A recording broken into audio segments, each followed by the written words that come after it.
തൻ്റെ ഒരു ജീവനക്കാരൻ്റെ കയ്യിൽ നിന്ന് ഒരു സെക്കൻഡ് ഹാൻഡ് കാർ വാങ്ങി അതുപയോഗിക്കുന്ന ഇന്ത്യയിലെ ഏറ്റവും വലിയ ലാളിത്യത്തിൻ്റെ പ്രതീകമായ, എന്നാൽ ഇന്ത്യ കണ്ട ഏറ്റവും വലിയ ബിസിനസ്സുകാരിൽ ഒരാളാണ് അസീം പ്രേംജി.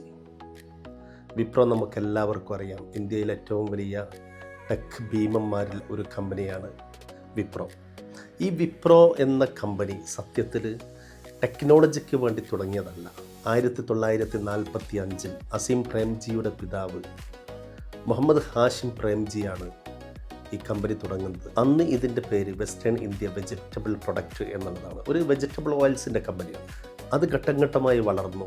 1966 മുഹമ്മദ് ഹാഷിം പ്രേംജി മരിക്കുകയും ഉപ്പാൻ്റെ ബിസിനസ്സിൻ്റെ ഉത്തരവാദിത്തം അസീം പ്രേംജി എന്ന 21-കാരനായ ചെറുപ്പക്കാരൻ ഏറ്റെടുക്കുകയും ചെയ്യണം.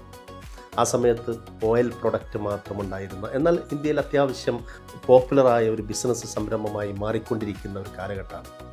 21-കാരനായ ഈ ചെറുപ്പക്കാരൻ ഇത് ഏറ്റെടുക്കുന്ന സമയത്ത് പലരും പറഞ്ഞു, ഇയാൾക്കിത് ഏറ്റെടുക്കാൻ സാധിക്കുമോ, ഉപ്പാൻ്റെ ലെഗസി നിലനിർത്താൻ സാധിക്കുമോ എന്നൊക്കെ ചോദിക്കുകയും സംസാരിക്കുകയും ചെയ്തുകൊണ്ടിരിക്കുന്ന സമയത്താണ് അസീം പ്രേംജി ഈ ഒരു കമ്പനി ഏറ്റെടുക്കുന്നത്. വലിയ പ്രഷറായിരുന്നു. ആ ഒരു പ്രഷർ തന്നെയായിരിക്കാം അസീം എന്ന ഈ ചെറുപ്പക്കാരനെ ഏറ്റവും പവർഫുൾ ബിസിനസ്സുകാരനാക്കി മാറ്റിയത്. ഒരു ബിസിനസ്സുകാരുടെ സ്വഭാവം വെച്ച് ഒരു ട്രഡീഷണൽ ബിസിനസ് വിജയിച്ചു പോവുകയാണെങ്കിൽ അതിൻ്റെ ഒരു സേഫ് സോണിൽ നിൽക്കുക എന്നതിനപ്പുറം മറ്റൊരു തീരുമാനത്തിലേക്ക് ആളുകൾ പോകാൻ പ്രയാസമാണ്. മറ്റൊരു ഡിസിഷൻ, പുതിയൊരു സംരംഭം, അത് പൊതുവെ ആളുകൾ പോകാൻ വളരെ പ്രയാസമാണ്. ആ ഘട്ടത്തിലാണ് പിതാവ് തുടങ്ങി വെച്ച വെജിറ്റബിൾ കുക്കിംഗ് ഓയിലിൻ്റെ ഒരു സ്ഥാപനം മാത്രമുണ്ടായിരുന്ന സ്ഥലത്ത് നിന്ന് ഡിസിഷൻ വളരെ പെട്ടെന്നായിരുന്നു. അസീം പ്രേംജി ഓരോ കാര്യങ്ങളിലുമുള്ള തീരുമാനങ്ങളും അത് നടപ്പിലാക്കുന്നതും വളരെ പെട്ടെന്നായിരുന്നു. അതുകൊണ്ട് തന്നെ ഈ 1966, 70കളിലേക്ക് കടക്കുമ്പോൾ ഓയിൽ പ്രൊഡക്റ്റ് ചെയ്തുകൊണ്ടിരുന്ന ഈ കമ്പനി പെട്ടെന്ന് സോപ്പ് ഉൽപ്പാദനത്തിലേക്ക്, അതിൽ നിന്ന് കൺസ്യൂമർ പ്രൊഡക്റ്റുകളിലേക്ക്, അതിൽ നിന്ന് എൻജിനീയറിംഗ് സർവീസിലേക്ക്, അത് കഴിഞ്ഞ ഉടനെ ടെക്നോളജിയിലേക്ക് കാൽവെക്കുന്നത്. അസീം പ്രേംജിയുടെ ആ ഒരു ഡിസിഷൻ ഇന്ത്യയിൽ ടെക്നോളജി എന്താണെന്നറിയാത്തൊരു കാലഘട്ടത്തിലാണ് ഇന്ത്യയിലെ കോർപ്പറേറ്റ് ചരിത്രത്തിലെ ഏറ്റവും വലിയ കാൽവെപ്പായി ഈ ടെക്നോളജി കമ്പനി മാറുകയാണ്. ഈ ഒരു സിംഗിൾ ഡിസിഷൻ കുക്കിംഗ് ഓയിൽ വിൽക്കുന്ന ഈ വിപ്രോ എന്ന കൊച്ചു കമ്പനിയെ ഗ്ലോബൽ ടെക്നോളജിയുടെ പവർ ഹൗസാക്കി മാറ്റി. വിപ്രോയുടെ യാത്ര യഥാർത്ഥത്തിൽ സ്മൂത്തായിരുന്നില്ല.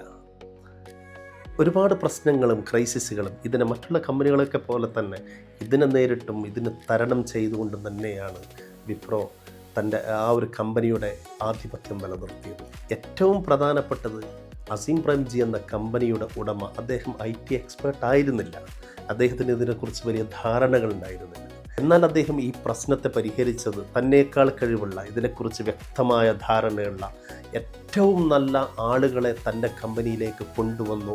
അവരിലൂടെ കമ്പനിയെ ഡെവലപ്പ് ചെയ്തു എന്നുള്ളതാണ്. മറ്റൊന്ന്, പ്രൊഫഷണലായിട്ടുള്ള സിസ്റ്റം കമ്പനിയിൽ കൊണ്ടുവന്നു.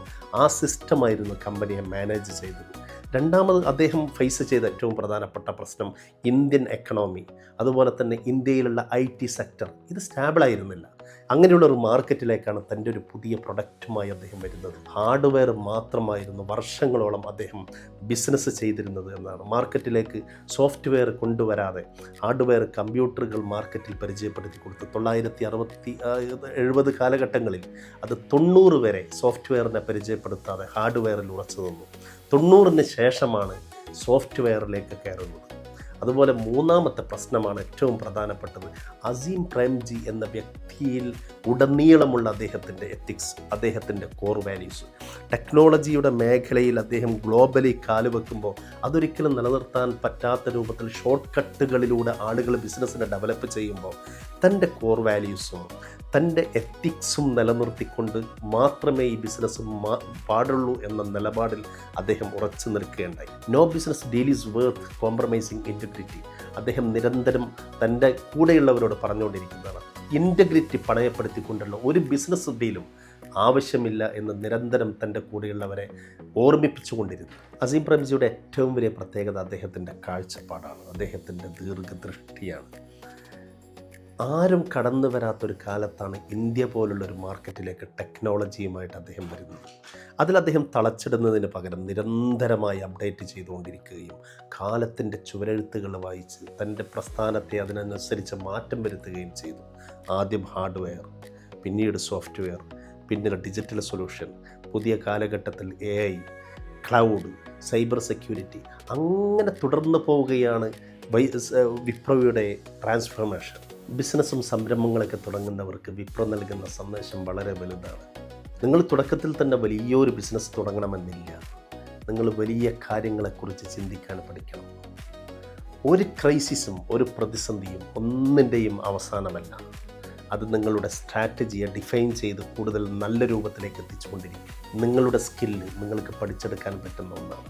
പക്ഷേ വാല്യൂസ് അത് നിങ്ങളായി ഉണ്ടാക്കിയെടുക്കേണ്ട ഒന്നാണ്. വിപ്രോ ഒരിക്കലും ടെക്നോളജി കൊണ്ട് സക്സസ് ആയ സ്ഥാപനമല്ല, മറിച്ച് വിശ്വാസം കൊണ്ടും വാല്യൂസ് കൊണ്ടും വിഷൻ കൊണ്ടും വിജയത്തിൻ്റെ തേരോട്ടം നടത്തിയ ഒരു വ്യക്തിയുടെ കഥയാണ്.